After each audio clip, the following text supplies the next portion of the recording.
Government job या government school colleges में admission के टाइम पर या डिफरेंट गवर्नमेंट स्कीम में हम ये देखते हैं कि रिजर्वेशन रहता है, जहां ओबीसी कैटेगरी के लोगों को मिलती है 27% रिजर्वेशन। लेकिन क्या आपको पता है कि ये रिजर्वेशन ओबीसी कैटेगरी को कैसे मिली?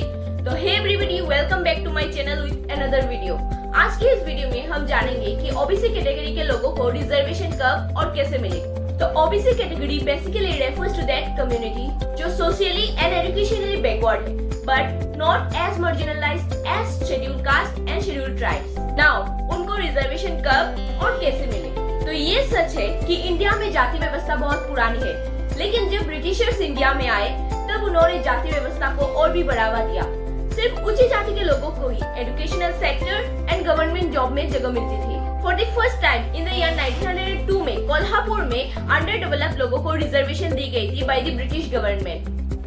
जब भारत आजाद हुआ तब बाबा साहेब आम्बेडकर जी ने भी कॉन्स्टिट्यूशन में एससी एंड एसटी के लिए रिजर्वेशन की व्यवस्था की, ताकि सदियों से चली आ रही सामाजिक असमानताओं को सुधारा जा सके।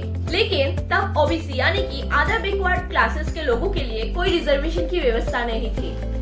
1953 में इंडिया में पिछड़े वर्गों की स्थिति को समझाने के लिए पहली बार काका कालेलकर कमीशन बनाया गया था, और इस कमीशन ने ये सिफारिश की कि ओबीसी कैटेगरी के लोगों को government job and educational sector में रिजर्वेशन मिलने चाहिए। लेकिन गवर्नमेंट ने इस रिपोर्ट को ये कहकर खारिज कर दिया कि इसमें जातियों की पहचान ठीक से नहीं हुई है।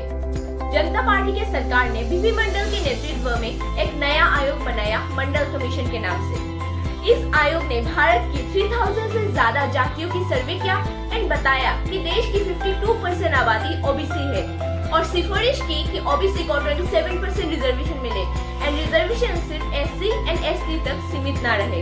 10 साल बाद 1990 में जब वीपी सिंह प्रधानमंत्री बने, उन्होंने मंडल कमीशन के सिफारिश को लागू कर दिया और ओबीसी को 27% रिजर्वेशन मिल गए। लेकिन इसके बाद देश भर में भारी विवाद हुआ, खासकर छात्र समुदायों में। We can take the case example of Indira Shahni and others versus Union of India 1992 की case. A lawyer, that is Indira Shahni, filed an appeal in the Supreme Court challenging the recommendation of Mandal Commission on the ground of violation of equality under Article 14 of the Indian Constitution.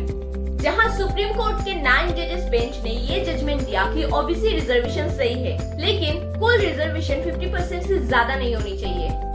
यानी SC 15%, ST 7.5% और OBC 27%, जो कुल मिलाकर हुआ 49.5%।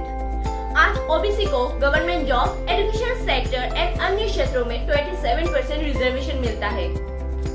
हालांकि कुछ state जैसे तमिलनाडु में ये रिजर्वेशन मोर देन 15% है, based on A special Tamil Nadu law of 1994। तो आप कमेंट करके बताइए कि आपके स्टेट में ये रिजर्वेशन कितनी परसेंटेज है। तो आज के लिए इतना ही। अगर आपको आज की ये वीडियो अच्छी लगी हो तो प्लीज लाइक, शेयर, सब्सक्राइब कर दीजिएगा। Thank you for watching the video.